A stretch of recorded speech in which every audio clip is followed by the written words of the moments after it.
Okay, so I owe you a couple of things from yesterday. First of all, I just want to remind you what we did yesterday. First of all, we showed that a bunch of problems are probably hard, including some physics problems. And so I started out with a kind of general problem which I never quite stated, but which is the question, is there a thing which can be checked?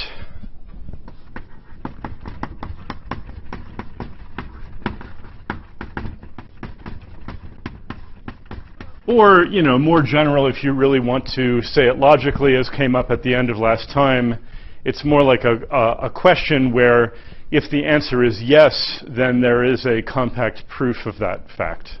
That it might be hard for you to find that proof, but it's easy for you to check that proof once someone shows it to you. Yes? Can you just clarify what you mean by the easy or hard to check first? I mean can be checked in polynomial time. Yeah, okay. And then I waved my hands and said, look, you all know that Boolean circuits can do things like run programs, because that's what our devices are made out of. There were certainly some things that I could have said a little more carefully here.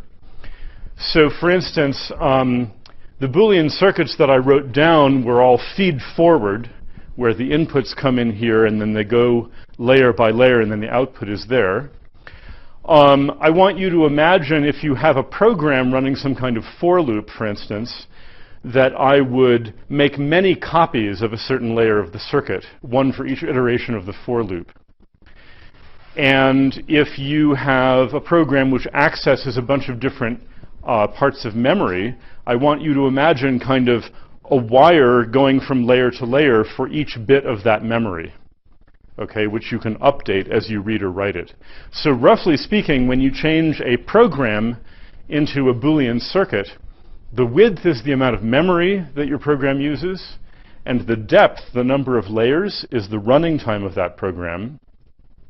But if your program runs in polynomial time, it doesn't have time to access more than a polynomial amount of memory anyway, so the width can be polynomial. And a polynomial times a polynomial is just another polynomial with a bigger exponent. So the total size of the circuit is then polynomial. Okay? So that gave us this question, which is sometimes called circuit satisfiability, where I give you an entire map of a circuit diagram with AND and OR gates, and I ask you, is there anything I can put in at the input which will make the output true? And if you can solve this, then you can solve that, which means if this is hard, that is hard too. We then changed this into Boolean formulas instead of circuits by adding some additional internal variables and then just having a big formula saying this is true, and that is true, and that is true, a whole bunch of constraints. And that was this problem called 3-sat, where we have these Boolean formulas with up to 3 variables per clause. Actually, it's supposed to be exactly 3, but it's not too hard to pad clauses to add more variables to them if you want. Okay. I then told you that with a little work, you can change this to another closely related constraint satisfaction problem called not all equal 3-sat, which simply demands that 3 variables not all take the same value. And then I reduced that to this problem which computer scientists call max cut, which is asks, given a graph, how can I color the vertices of the graph black and white to have as many possible edges as possible, have endpoints of different colors. But from a physics point of view, that's the same as minimizing the energy of an antiferromagnet, because an edge in an antiferromagnet has low energy when its two ends have opposite spins. Okay, so Now, of course, if this problem is hard, if I make it more general, it can't get any easier. So if I write down this sort of spin glass, that is also NP-complete to tell whether there exists a state of a given energy or less. Okay? And if this problem is solvable in polynomial time, in general, even for nastily designed cases of the couplings, then P equals NP. And then the sky falls, lions and lambs lie down together. Okay. And I want to emphasize that this is not just a linear chain. There are many places where this branches off in other directions. So for instance, another problem which is easy to reduce to from NA3-SAT is the three coloring problem. I mentioned that once or twice. So given a graph, can I color the vertices red, blue, and white? Haha. So that every pair of vertices connected by an edge have different colors. So, you know, computer scientists use the highly technical phrase graph coloring, whereas we call it by its intuitive name of a zero-temperature, three-state Potts antiferromagnet. Another problem which you can easily show is hard is what computer scientists call the maximum independent set problem, and which we call the hard sphere model or the hard core model. So an independent set on a graph is simply a subset of the vertices where none of them are allowed to be neighbors of any of the others. So occupied vertices are not allowed to be neighbors. And the question then is, I give you a graph, and I give you a target, an integer, and I ask you, is there an independent set of that size or larger? Okay. And those are just the graph theoretic problems. So there is a branching tree here which now contains thousands of problems in planning, scheduling, optimization, routing, what have you, and even, as I mentioned before, some problems in continuous mathematics. Also questions about Diophantine equations. You know, these are polynomial equations where we care about the integer solutions and so on. Okay. Now, although I told you all that, I wanted to mention that, of course, there are also interesting cases where things are not NP-complete. So,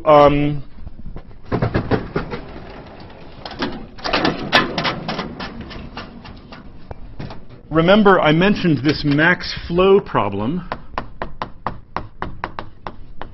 where the input to the problem is some kind of directed graph with some capacities, which are integers,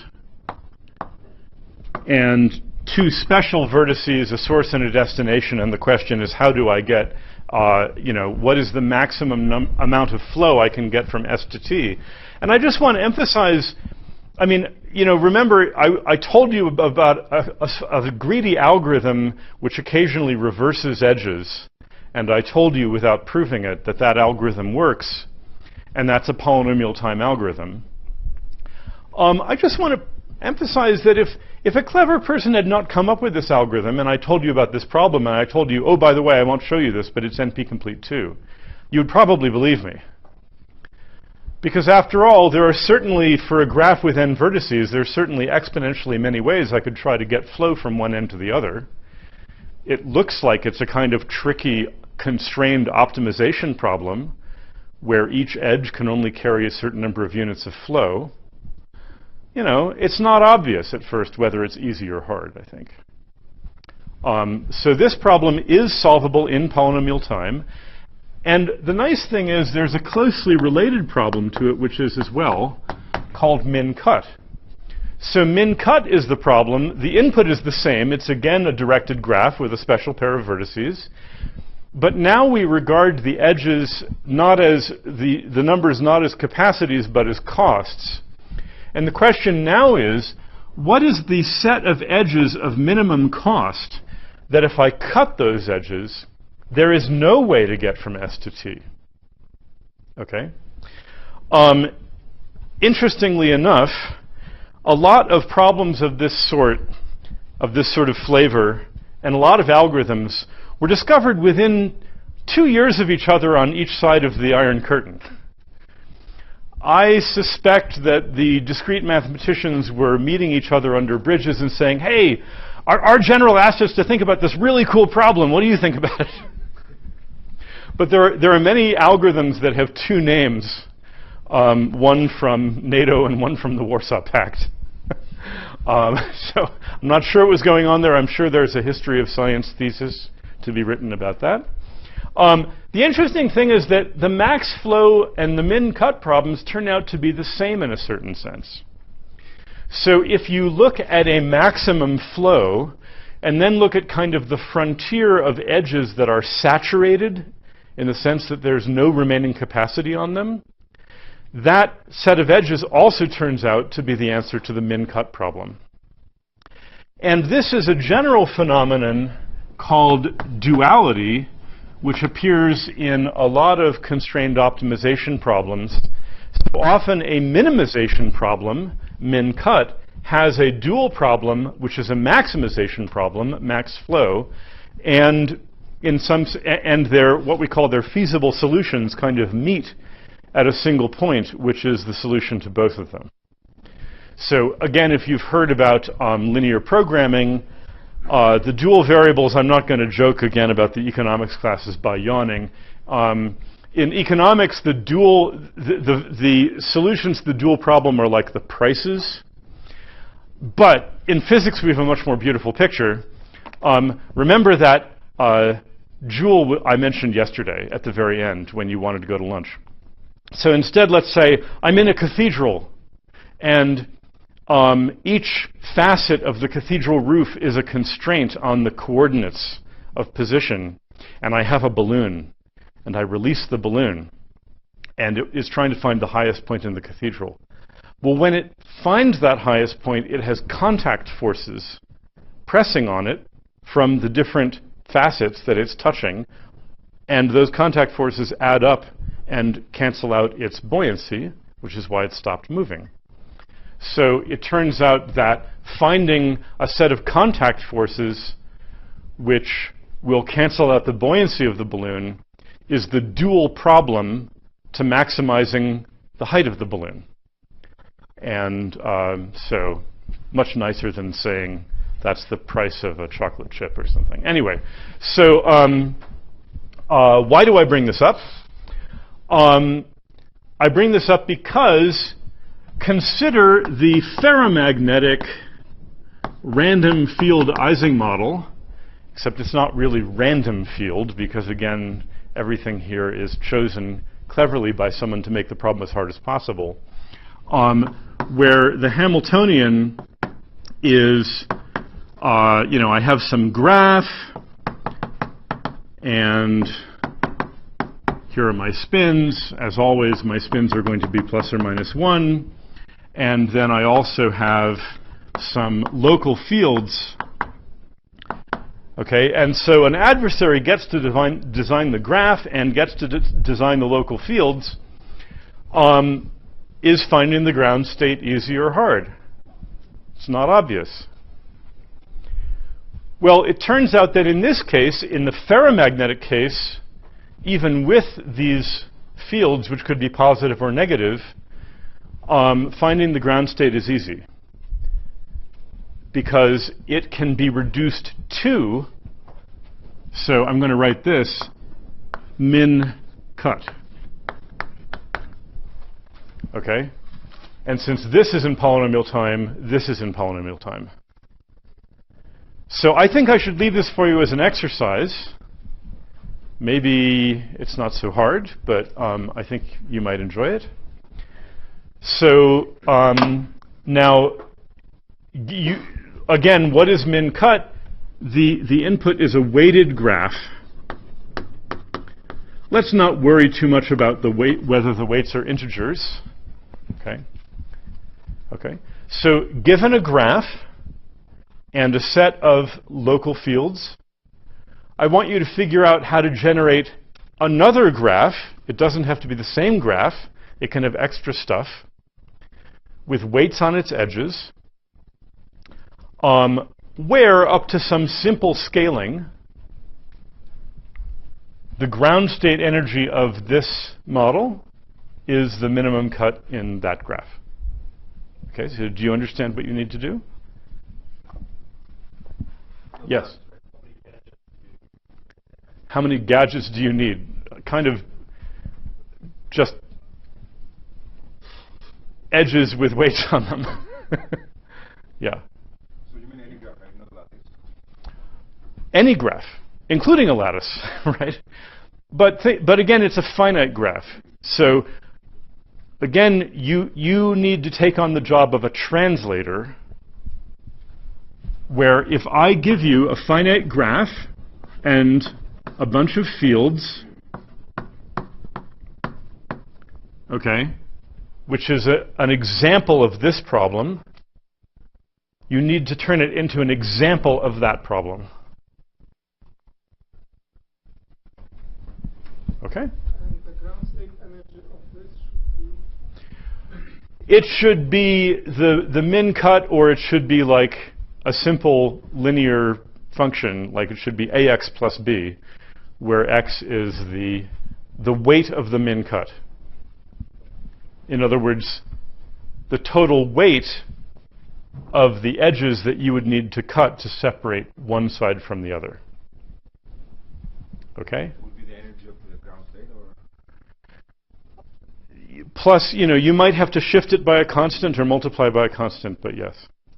Okay? And what are you thinking to yourself? You're thinking, well, let's see. This is about choosing +1 or -1 spins on the vertices of this graph. This problem is about choosing which vertices are on the left side of the cut and which are on the right side of the cut. So that's the mapping you have to achieve. And by the way, in the anti-ferromagnetic case, this is NP complete, because even without the external fields, we already showed yesterday that it's NP complete because it includes the case of max cut. Okay? Now you should think to yourself, gee, does this mean that the physics of the ferromagnet with external fields is somehow glassier than the physics of the antiferromagnet? Maybe, I don't know. But we should be careful, because first of all, again, all of this is in a setting where the graph is arbitrary. Okay? So the fact that a problem is hard or easy for arbitrary, well, the fact that a problem is hard for arbitrary graphs does not tell you very much about whether it's easy or hard on a square lattice or a cubic lattice. Okay, that's a very specific family of graphs. In addition, even, when we say these problems are hard, we talked briefly about approximation algorithms, but mostly we mean finding the precise ground state energy is hard. Well, finding the typical energy per site might not be hard. Okay? On an infinite lattice or in a family of random graphs. Okay?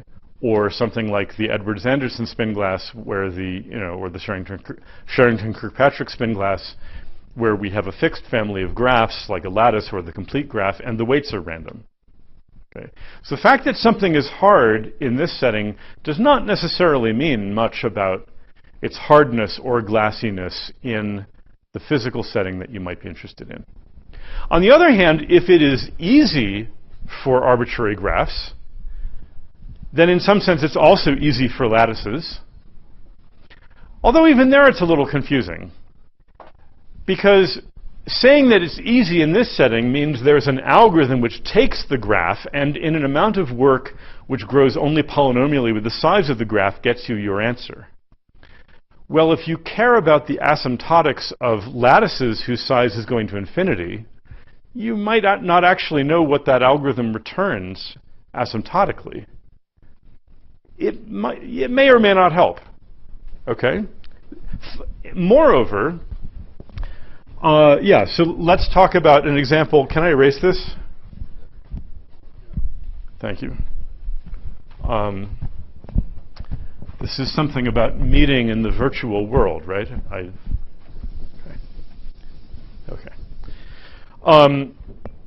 So you are all familiar with the fact that the two-dimensional Ising model on the square lattice is exactly solvable. And let me remind you of kind of my favorite way to do that. Actually, it's not my favorite way, but it is the most computer sciencey way.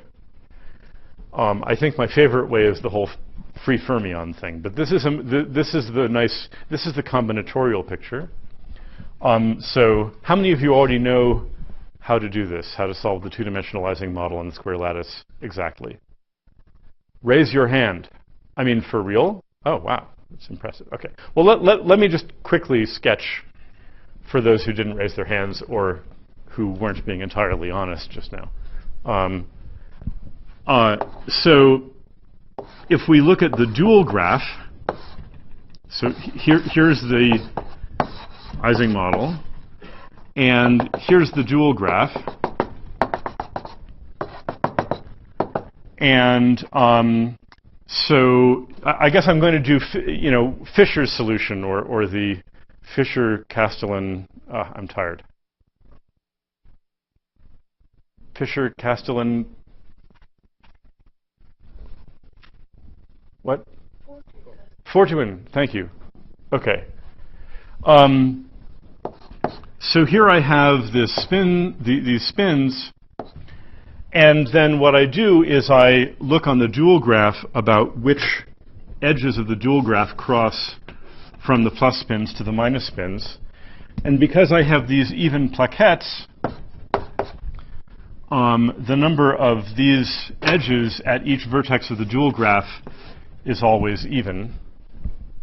And then there's this cute thing which I think some people call cities,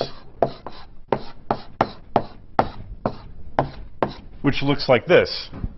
And then I look at all the, remember, perfect matchings. So this graph is not bipartite because of the triangles, but I look at perfect matchings of this graph. And it turns out that no matter how, so what's a perfect matching? It's something which, it's a dimer covering for the physicists. It's a way to assign every vertex a unique neighbor. And notice that here, exiting from this gadget, I have exactly 2 of these edges coming out. And no matter how you do this, there's a unique way to do it with 0, 2, or 4 edges coming out, it turns out. So at the end of the day, what we're doing is we're transforming the Ising model into a graph, a weighted graph, where the weights depend on the temperature and the couplings and so on. And we can do this for any set of couplings in the original square lattice, or indeed any planar graph, such that the partition function, the sum over all spin configurations of the Boltzmann factor, ends up being a sum over all perfect matchings of this graph. Okay? Now, we haven't talked yet about a higher complexity class. I mentioned it very briefly yesterday. What if your goal is not to tell whether a solution exists, yes or no, but to count the number of solutions? Right? So if you have a problem, for instance, in one of these classes, I might be interested in, I give you a Boolean formula and I ask you how many ways are there to satisfy it.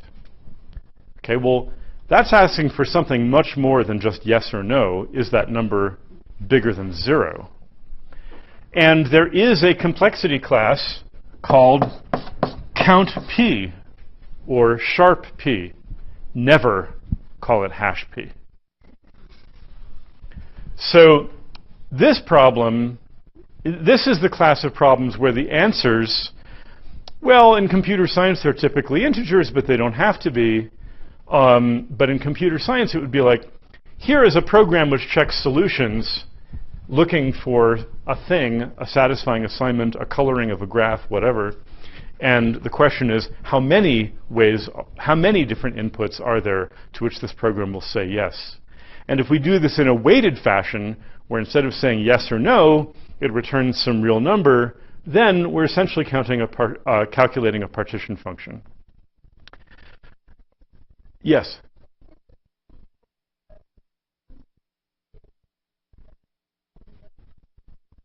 Okay, so what we do is we note that we can, first of all, we note that we can write the partition function of the Izing model as a sum over a certain type of object on the dual graph, namely one where it's a subset of the edges.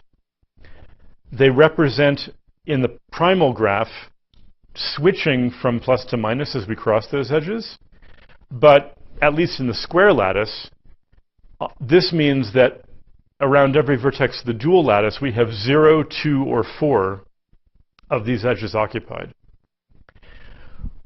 We then, and I think this part is Fisher, we then come up with a clever gadget which replaces each vertex of the dual graph, where this gadget is designed so that for any configuration of these input edges with 0, 2, or 4 of them occupied, there's exactly one way to fill in the rest of the gadget with a perfect matching. So here, these are the 2 input edges occupied. These are not supposed to be occupied, and then I have to do this and I have to do that. And I'll leave the other cases to you. And then we can even, if we define the weight of a perfect matching as the product of all of the weights of its edges, by cleverly defining the weights in here, we can arrange for any couplings here in the original lattice. Okay. Now, a priori, summing over an exponential number of things takes exponential time, right? In general, partition functions are difficult to compute. This is why typically we have to do things like Monte Carlo sampling. And it turns out that the general problem of counting, even in the unweighted case, counting perfect matchings of a graph is sharp P complete. So it's among the hardest counting problems that you can, where the objects you're counting can be checked, can be confirmed that it is a perfect matching. But so counting dimer coverings, if you like, of a general graph is sharp P complete. But in the planar case, it's not. Okay? Yes? So this is still polynomial time, right? It's the hardest possible polynomial time, but it's still polynomial time. Well, not exactly. There's a polynomial time algorithm which looks at an object and says, is this a perfect matching or not? Just as there's a polynomial time algorithm which looks at a particular spin configuration and just calculates the Hamiltonian and tells you the Boltzmann factor. But these problems are asking, well, give me the entire partition function, which is a sum over all 2 to the n configurations. Or, in a graph, tell me the number of perfect matchings. Okay? So, let me just give you, I'm not going to address this case directly. Let me just point out that suppose that you want to count perfect matchings of the square lattice, which is simpler than counting perfect matchings of that decorated square lattice with that gadget. It's just that I would rather work this simpler example. So this is the classic problem of you have a checkerboard and you want to know how many ways can you cover this checkerboard with dominoes and so on. Because that is a perfect matching of this graph of the checkerboard. Okay? With me? All right. All right. Spending more time on this than I wanted, but it's really cool. All right, so remember the dating game where I had a bipartite graph and some couples were compatible and other couples were not, and we wanted to find a perfect matching of everybody with a partner on the other side? Well, suppose I ask instead, how many perfect matchings are there? That problem in general is sharp P hard. This is actually an interesting case where telling whether a single solution exists is easy, but counting the number of solutions is very hard. Okay, that's kind of interesting. So remember, telling whether there is a solution, unlike, say, 3-SAT, is not hard in this case. But I claim that counting them still is. So one second. So if I define an adjacency matrix, Aij, which is 1 if I and j are compatible, and 0 if not, then the number of perfect matchings is the sum over all permutations, all n factorial permutations, of the product over I of A sub I comma pi of I. What does this almost look like? It almost looks like the determinant, but it's not the determinant. It is called the permanent. And it does not have any of the beautiful properties that make the determinant so wonderful. It is not basis independent. It depends on the basis. From a linear algebra point of view, it's a horrible thing, right? It's a monstrous question to ask about a matrix. Okay? And I'm telling you, in general, it's very hard to compute. If only we could change it to a determinant, perhaps of a slightly different matrix, which would be the same thing, but with this -1 to the parity, which, as you know, quite miraculously makes the determinant basis independent, which means it is a function only of the spectrum of the matrix, namely the product of the eigenvalues, which means we can compute it in polynomial time. Has it ever occurred to you how amazing it is that we can compute the determinant in polynomial time? It's a sum over n factorial different permutations. But it's a sum of a very special quantity. The permanent, well, it's the sum of a combinatorially simple but linear algebraically horrible thing, so we don't know how to compute it in polynomial time. So here's what we do. What's going on? The square lattice is bipartite, but now on the left and right, oh, here, I'll do it here. So on the left and right are like the two sublattices. So one sublattice is on the left, their neighbors in the other sublattice are on the right. So here's what we do. We take the lattice, and everywhere there's a vertical edge, we put a weight of I, the square root of -1. And on the horizontal edges, we put 1s. And now there's a little easy proof that every time I switch from this part of a perfect matching to this perfect matching, I'm flipping the parity of the permutation, and I'm multiplying the product of the weights by the square of I, which is -1. So if I define A prime as this weighted graph with weights that are 1 on the horizontal edges and I on the vertical edges, I magically change the permanent of the original adjacency matrix to the determinant of this new one. And now I can compute everything in polynomial time. And maybe more importantly, not only can I compute it in polynomial time, but I can work out the asymptotics on, for instance, a large square lattice, basically by Fourier analysis. And that gives me the entropy of these dimer coverings the entropy per site, which is why dimer coverings are an exactly solvable model on the square lattice. And with a little bit more work using something called the Pfaffian, we can do the same in this case where it's not a bipartite graph, and that is one of the ways to derive the exact solution of the two-dimensional Izing model.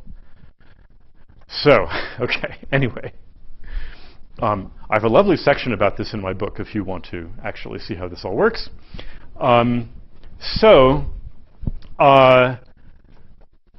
upshot is, zooming out a little, some problems which are hard on general graphs are easy on planar graphs. Not all of them. Sometimes problems are just as hard on planar graphs as on general graphs, but sometimes they're easier. And that is one of the reasons why some two-dimensional statistical mechanical systems are exactly solvable. By the way, for those of you who are into exactly solvable systems, this does not explain why the 6-vertex ICE model is exactly solvable. It is exactly solvable for totally different reasons, which are, to me, still a bit more mysterious. There's a question. Did I answer your question in passing? And then there's a question back there. Does P sharp over sharp P overlap with P? Like, they're completely different questions, right? And another solution exists, how many solutions exist are completely different questions, right? That's true. People often say that sharp P is way up here above NP, but you're right that this is kind of apples and oranges. On the other hand, I could formulate a decision question about counting, like I could ask you, is the number of solutions greater than or less than the following exponentially large number? And note that it's not clear how I would convince you of that if the answer was yes. So that's a decision problem which is far outside NP, we believe. We don't even know, though, that P and sharp P are different. It's amazing what we don't know. Okay? So, but you probably don't believe that every physical system is exactly solvable. All right, so that was fun. Now let me begin the second lecture. Oh, there's a question back there. Is there a sort of simple heuristic argument for why this mapping from permanent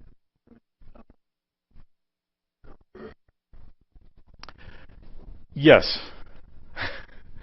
But I should probably talk to you about that afterward, or I mean, basically you can show that in general for non-planar graphs there's no way to assign weights to the edges that turn the permanent directly into a determinant. Now that is not a proof that it's hard, okay? But again, if you could do it for general graphs, then a whole lot of problems from P all the way up to sharp P would suddenly turn out to be in polynomial time. So we don't know that it's hard, but that's our evidence for it being hard. Question. Yes? When people say a physical problem is exactly solvable, meaning there is an analytical solution. Here, when you say a problem is hard on physical life, based on how much how is that scale with problem? How is this possible? I agree with you. These are not these concepts are kind of from two different worlds. So the computer scientists want to know how hard is it to solve this problem for arbitrary finite graphs, whereas physicists usually want to know what happens asymptotically in the limit that n goes to infinity, because after all, n is 10 to the 26 in our world, right? So these are different questions. And we should be careful about assuming that there's a direct connection between computational hardness and things like glassiness in physics. Okay. And after we talk a little bit more about phase transitions, for instance, there'll be another example where that's violated. The other thing, I mean, notice that suppose I take the two-dimensional Izing model and make it the three-dimensional Izing model with thickness 2, right? So I just take the square Izing model, make another layer, and connect them. Well, you know that the universality class hasn't changed. You know that all the scaling exponents are the same, blah, blah, blah. And yet, all of these beautiful planarity algorithms go out the window. So lots of questions which are polynomial time on strictly planar graphs would become NP-complete if you simply added a second layer, even though we know physically that's not such a big change. Well, okay, but if an evil adversary was able to cleverly design all the couplings, it could be a big change.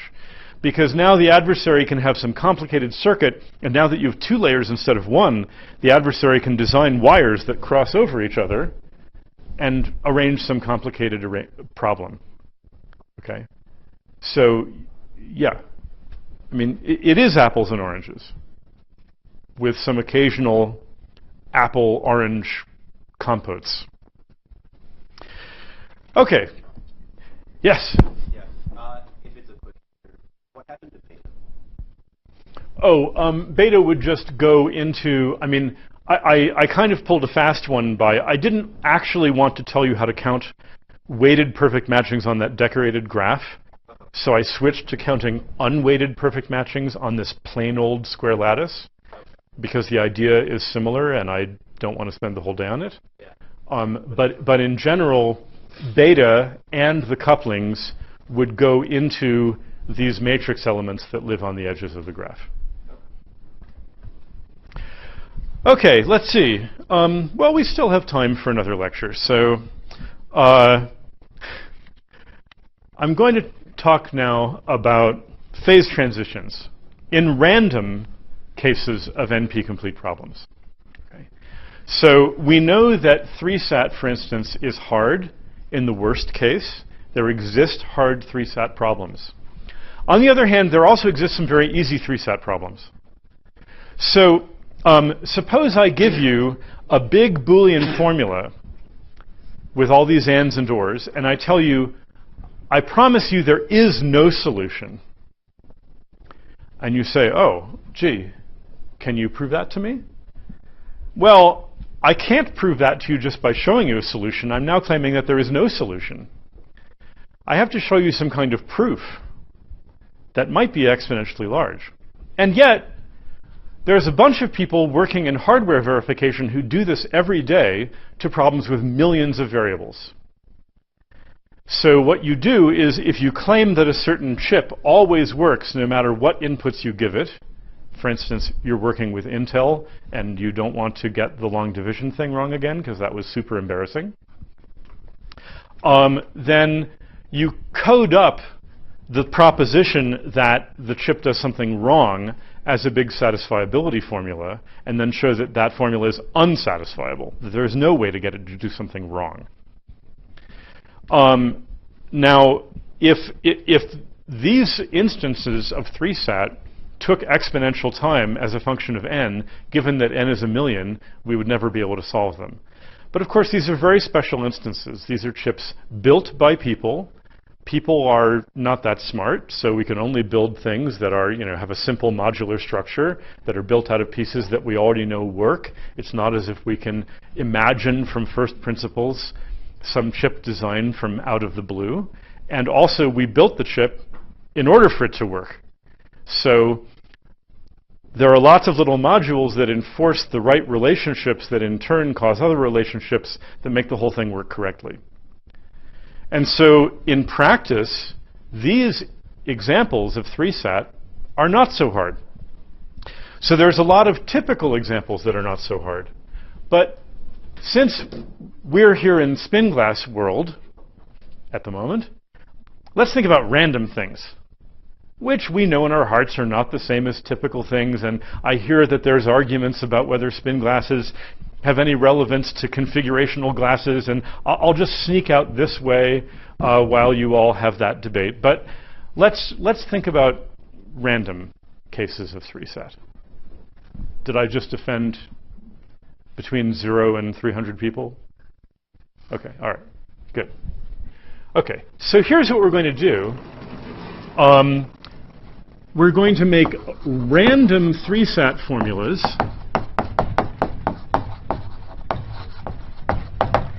they're going to have n variables. They are going to have m clauses. Remember, what's a clause here? Well, it's a triplet of variables which are connected by these ORs, but also each one is going to be negated half the time. So I'll choose I'll choose randomly I, j, and k from 1 to n, and then I'll flip a coin from each one, and then I'll add this constraint to the formula, which says, I demand that xi is true, or xj is false, or xk is true. And using this procedure, I will generate m completely random clauses. And then what can we say about these formulas? So this is a kind of 3-spin spin glass, where the couplings are given by our choice of clauses. It's just a particularly computer science-y version of this, where I'm saying true and false instead of +1 and -1. Now, I'm going to work in the sparse regime, the dilute regime, where m is a constant times n. I'll call this density alpha. And so that also means that each variable appears in a constant number of clauses. The number of clauses a variable appears in is like its coordination number, its degree. So topologically, this is very much like a sparse random graph. Okay. Now, why in the world would someone do this? This actually started first in the AI community, where people were inventing SAT-solving programs, and they wanted examples to try them out on. It's kind of hard to find, real SAT problems are kind of hard to find in the world, especially really big ones. And you can kind of get them from cryptography or from those hardware verification problems. But people wanted benchmarks, where they could tune the difficulty of the benchmarks. So they said, well, we'll make things randomly and tune the density. And what people found around 1989 or 1990 was that if you vary the density alpha and you plot the probability that a random formula like this is satisfiable, that if you do it with 50 variables, you get a curve like that. And if you do it with 100 variables, you get a curve like that. And I know 50 and 100 are pretty wimpy values of n by physics standards, but it does take exponential time, so what are you going to do? And it appears that in the limit that n goes to infinity, this becomes a sharp drop from 1 to 0. So there's a critical value of the density below which, in the limit that n goes to infinity, the formula is almost always satisfiable, and above which it's almost always not satisfiable. Okay. Good. So this then started this kind of very nice collaboration between computer scientists and statistical physicists and mathematicians working in probability and combinatorics. And I want to tell you a few things in my remaining time today about this phase transition and how to locate it. So now I'm going to ask you to join me in the sort of discrete probability culture for a little bit. So I know that in physics, we typically don't particularly care, actually. Well, I suppose we do if we're making something out of iron. But generally, if we're theoretical statistical physicists, we don't care exactly what the transition temperature is. What we care about is what kind of phase transition happens at the transition temperature. After all, if you switch from a square lattice to a triangular lattice, the transition temperature changes. Who cares? But the critical exponents don't. Okay? And I'm sure that our engineer friends will find this very comforting as their bridge melts. We can say, yes, but I got the critical exponents right. Anyway, what actually happens here at the transition is pretty complicated, and we'll talk about that phenomenology. But at the moment, I want you to join me in trying to locate it, okay? Which, again, is not what we usually focus on in physics. except in exactly solvable things. Okay, so I want to show you a couple of rigorous bounds on upper and lower bounds on this, because those bounds are kind of instructive, actually. So the first thing I'm going to do is define Z as the number of satisfying assignments, the number of solutions. It's the number of zero energy ground states. Okay? Yes? Can a variable have more than one clause? But the good news is this doesn't matter very much, because if you think about it in this sparse regime, if you do what mathematicians call choosing without replacement or choosing with replacement, it won't make a very big difference. If you choose these independently from 1 to n, then out of all these n clauses, there'll be order 1 cases where you chose the same thing twice, and no cases where you chose the same thing 3 times. It doesn't really matter what you do with those few clauses.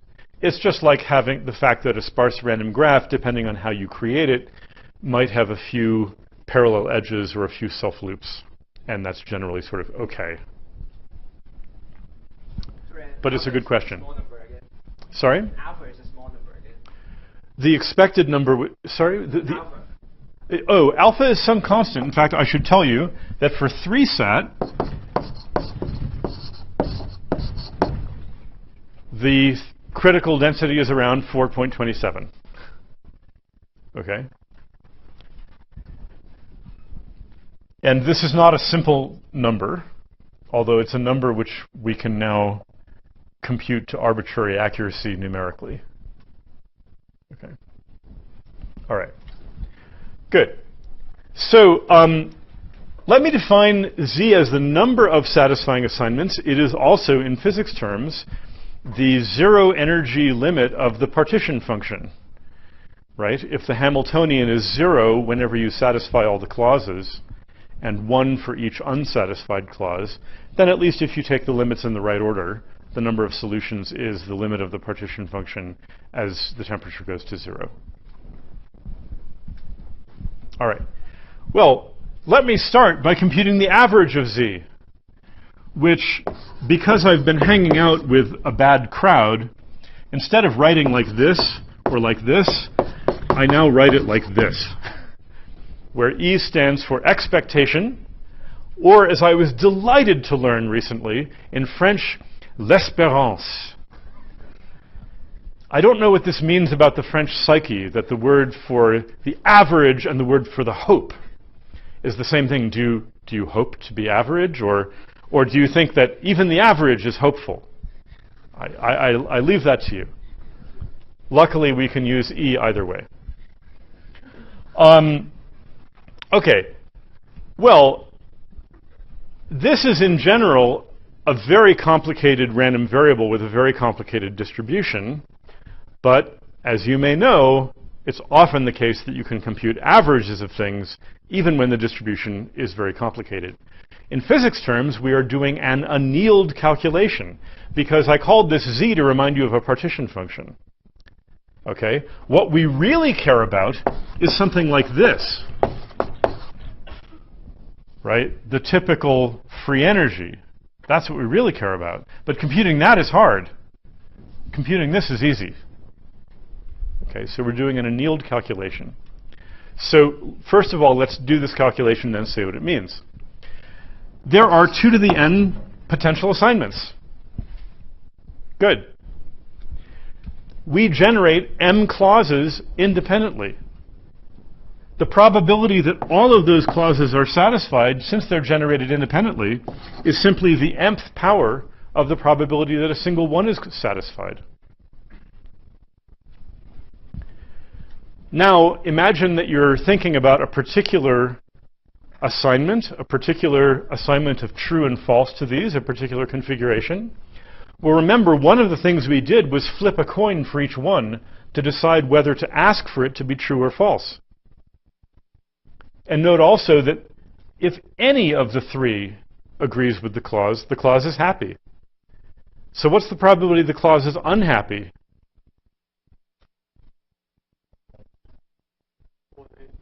1/8. And in general, for k-sat, with k variables per clause, not to be confused with that k, it would be 2 to the minus k.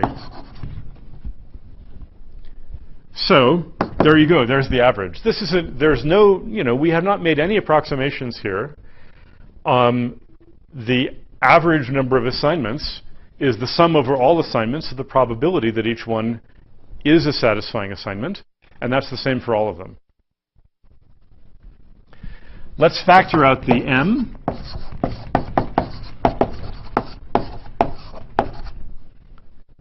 And now notice that this is exponentially small whenever alpha is bigger than log 2 over minus log of 1 minus 2 to the minus k, which when k is large, and by the way, we like 3-sat, but it turns out we also enjoy thinking about k-sat when k is getting large. So remember, that's when the number of variables per clause is large. This is grows like 2 to the k log 2.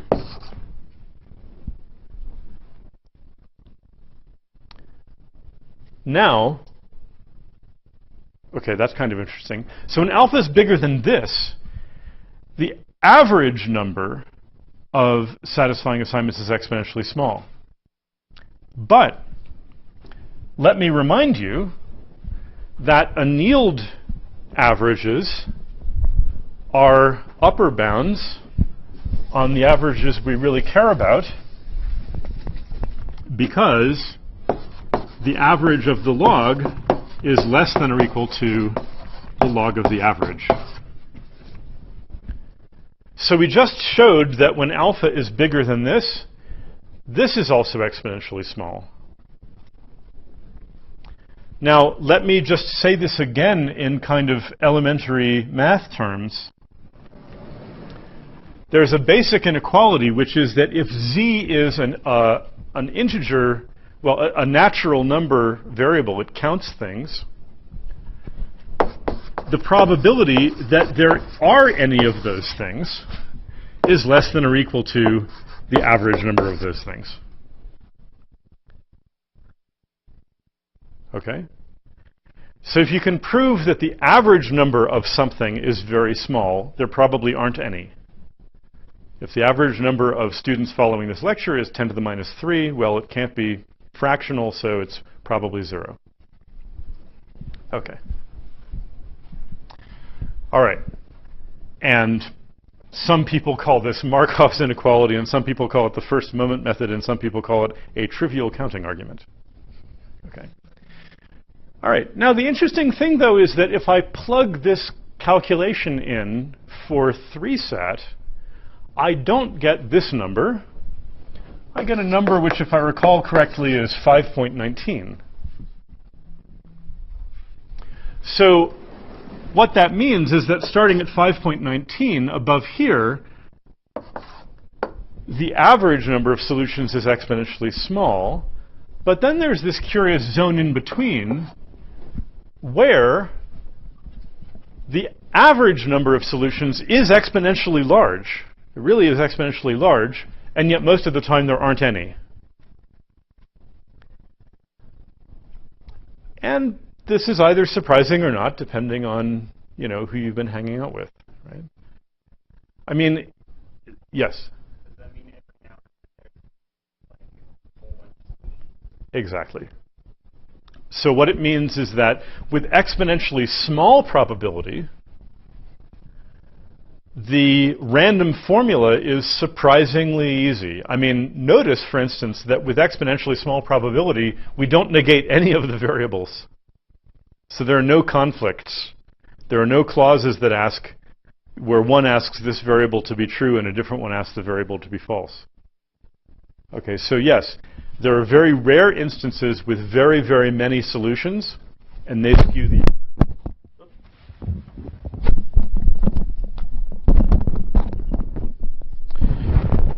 So this is just a case where the typical free energy and the annealed free energy are quite different.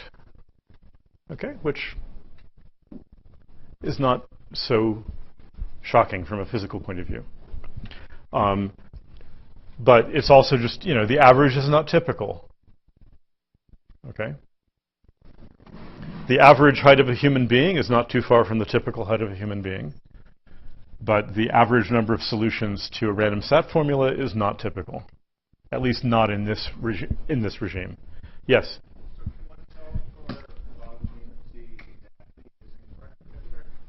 I think you'll be hearing much more about that later this week. I'm just doing the easy stuff. Okay. All right. Well, what might you do next if you hadn't heard of the replica trick? Or if you'd heard of it, but you were trying to publish in the theoretical computer science literature during your postdoc, and you had to do everything mathematically rigorously?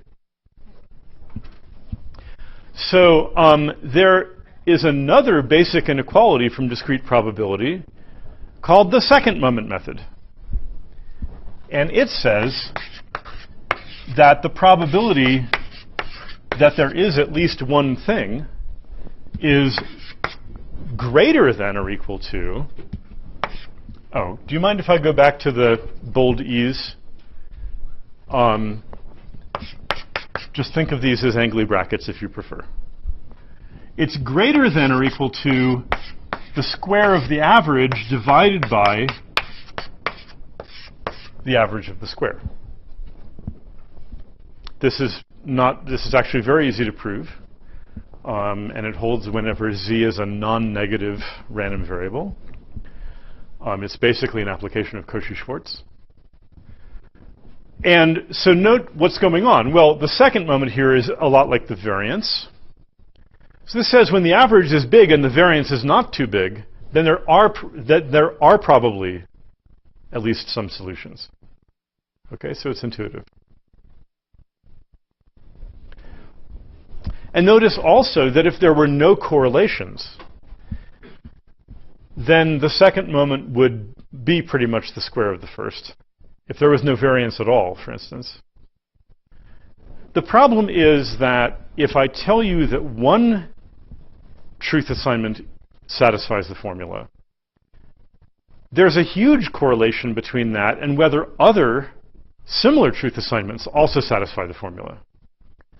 Right? If I flip just a few variables, if it satisfied all the clauses before, there's a good chance it still does.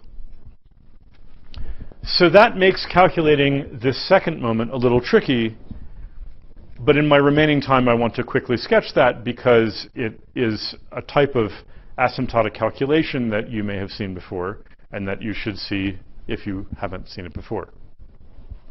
I'm going to throw a little more notation at you, if you don't mind. So probabilists like using these things called indicator random variables, which they sometimes write like that. And so this just means 1 if a given assignment is satisfying and 0 if it isn't. Okay? The nice thing about an indicator random variable, it's 1 if something happens and 0 if it doesn't happen. Its average is the probability that thing happens.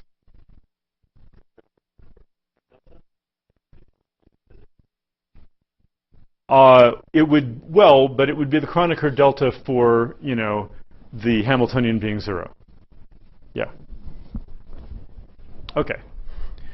So, a rather fancy way to write, oh, you know what, this one doesn't go up. Crap. Okay, I might have to jump back over there. Right, okay.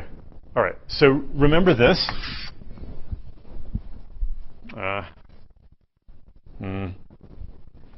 Grump. Okay, I'll stay here. Yes, I know, but then I have to rewrite this, which I could have done in the time it's taken me to agonize about it. Okay, all right.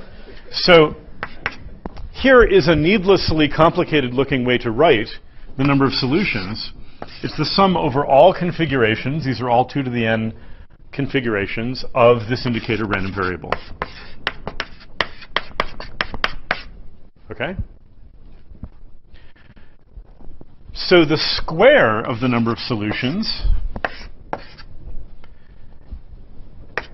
If I square this sum, I get the sum over all pairs of potential solutions of the product of their indicator random variables.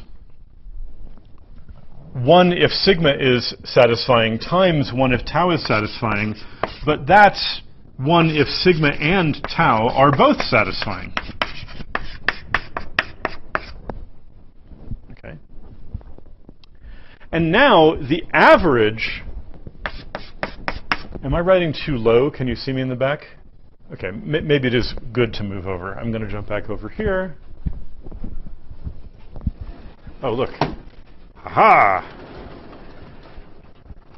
Okay. And now the average of the square of the number of solutions, well, the sum of the average is the average of the sum, and the average of an indicator random variable is the probability that that thing is true. So this is just the sum over all pairs of solutions of the probability that sigma and tau are both satisfying. Now, these are not independent events, like I said. It depends on how many variables sigma and tau have in common. So let's sum. So let's note that there are 2 to the n choices for sigma. But then let's sum over the number of variables, let's call it y, on which sigma and tau agree. The overlap. Okay? Well, there are n choose y choices of tau that agree with sigma on exactly y out of the n variables. And now there's some function which depends on the fraction of variables they agree on, which tells us the probability that a single random clause is satisfied by both of them. And again, we have m independent random clauses, so we get the mth power of that function.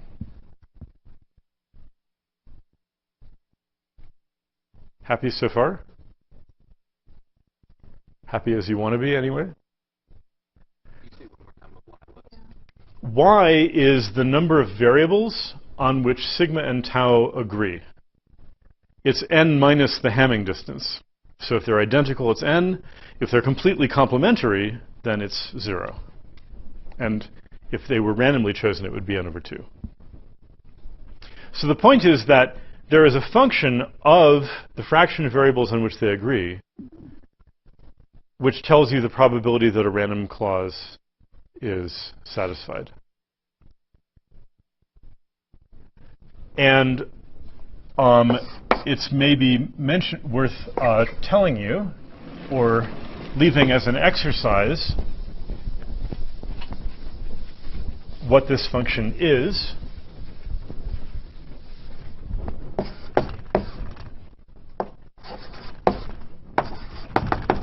So now this is the fraction of variables on which they agree. Well, I'm getting low on time, so I'm going to leave this as an exercise. It's this plus this fraction to the k times 2 to the minus k. So remember that when we form this clause, we choose k variables randomly out of the n variables. This is the probability that sigma and tau agree on all of them, that they look the same on those k variables. Okay? And if they do, then this is the probability that that clause also disagrees with them on all k variables. And then this is the probability that comes from being unsatisfied by one of them, but not necessarily the other. So the probability that both are satisfied, both satisfy that random clause, is this. So this is the probability a random clause is satisfied by both sigma and tau if they agree on this fraction of variables. We're almost done. And maybe you can see what's going to happen next. So this binomial has a classic okay, I'm going to pull this down again. This binomial has a classic approximation.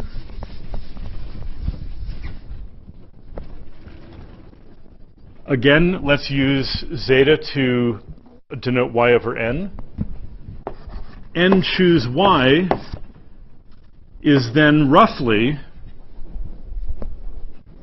e to the n times a function I'll call h, where this is just the Shannon entropy.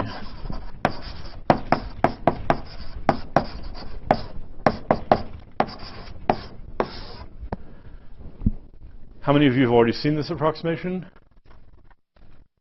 Okay, if you haven't seen it before, you can derive it just by using Stirling's formula for the factorials there. And there's a polynomial term missing, but I'm focusing just on the exponential part. Well, good. So this is e to the n times something. This, remember, m is alpha n.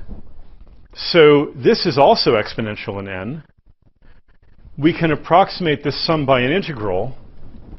And what do we get at the end of the day?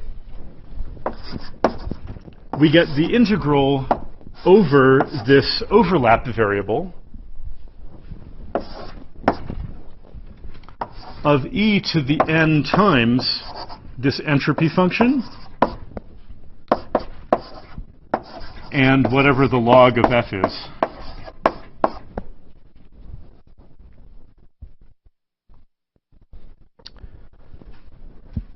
Okay. But for that formula for using y, shouldn't be y a large number? Y is order n. What y is going to be order n? Yes, and here we are summing for all y. Right, so we're summing here y range from 0 to n, but here I've changed variables to zeta, which is y over n. And so now that becomes an integral from 0 to 1.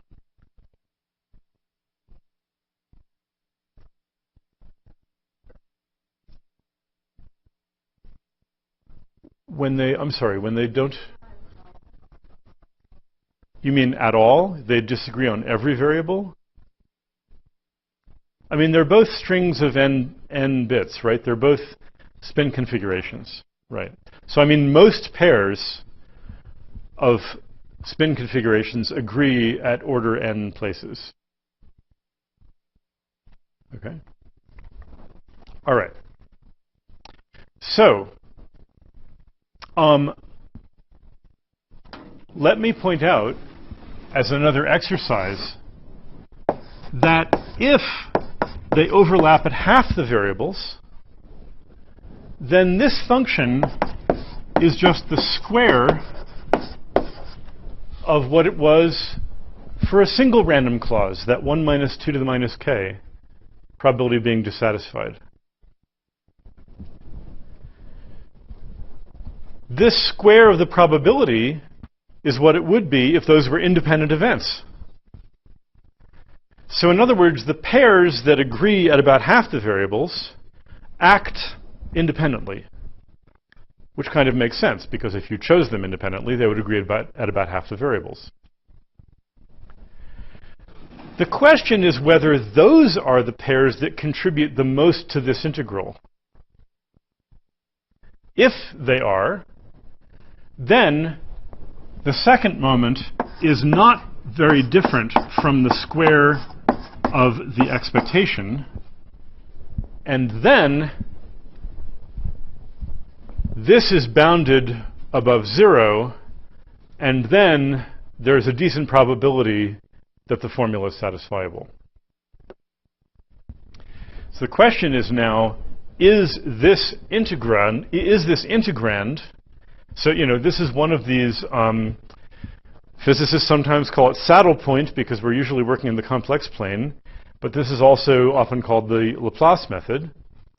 We have an integral where some smooth function is being raised to the nth power, and so the integral is going to be dominated by wherever this integrand is maximized. Well, this entropy function is certainly maximized when zeta is a half. Okay, the entropy of a fair coin is bigger than the entropy of a biased coin. But this function, which you could almost, if you were feeling generous, think of as an energy term, so that this would look more like a classic phase transition, the probability that two assignments are both satisfying is maximized when they're identical. Okay, so it wants them, it does not want zeta to be 1/2. And as you can see, as the density goes up, this term matters more relative to the entropy. So, when the density is sufficiently small, hopefully, the entropy term dominates. This integrand is maximized at z equals 1/2. And then, what does this mean? It means that the overlap distribution, at least in some kind of annealed sense, is clustered around 1/2.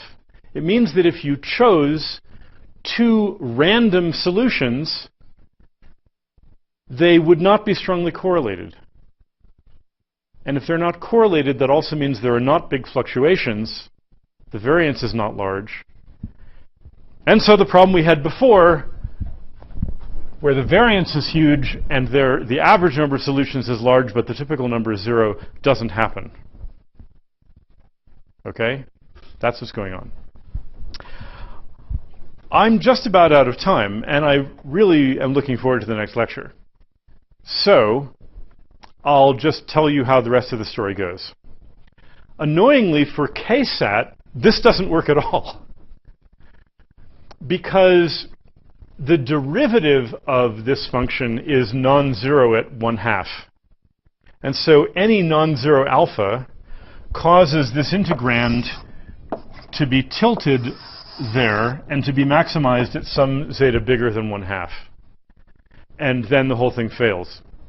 So what my co-author Dimitris Akliopoulos and I did a long time ago, what the two of us did, was we switched to not all equal sat, which is symmetric with respect to plus and minus, and that makes this function, you add a term and it makes it symmetric around 1/2, and then you get a nice transition where below a certain alpha it looks like this, and then what happens is as alpha increases, you get peaks in the overlap distribution here which look kind of like clusters.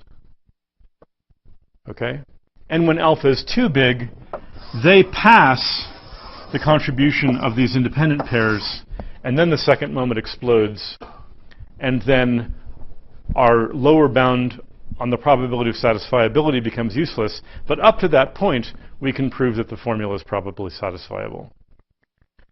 And there are more subtle methods that Akliopoulos and Yuval Perez pursued to restore this symmetry. The upshot is that we were able to show that the scaling of the threshold as a function of the number of variables per clause really is like 2 to the k. Okay, so we're able to show that the satisfiability threshold does grow as 2 to the k. So again, I don't think locating the threshold is maybe not the key thing from a physics point of view, although understanding how the threshold scales is a perfectly reasonable thing for us to pursue. But I really like this method because what we did was a kind of toy version of thinking about replicas in the overlap distribution, only sort of up to 2 replicas. But still, we learned a lot from thinking just about pairs of satisfying assignments and computing what amounts to an annealed approximation of the overlap distribution. So, more tomorrow. Any questions?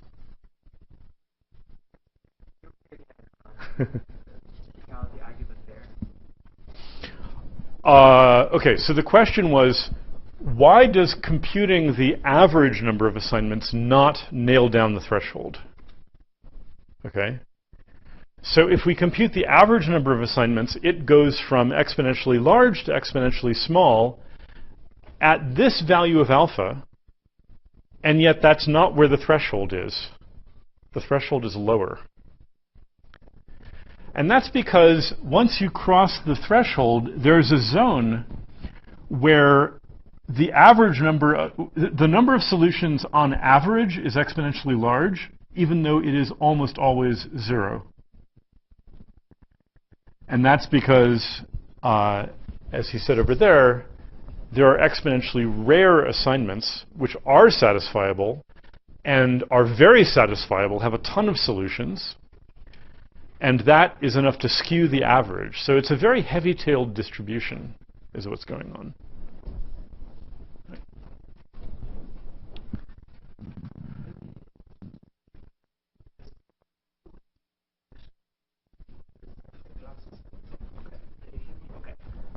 I mean, the spirit of this group is to make connections between computer science and classes.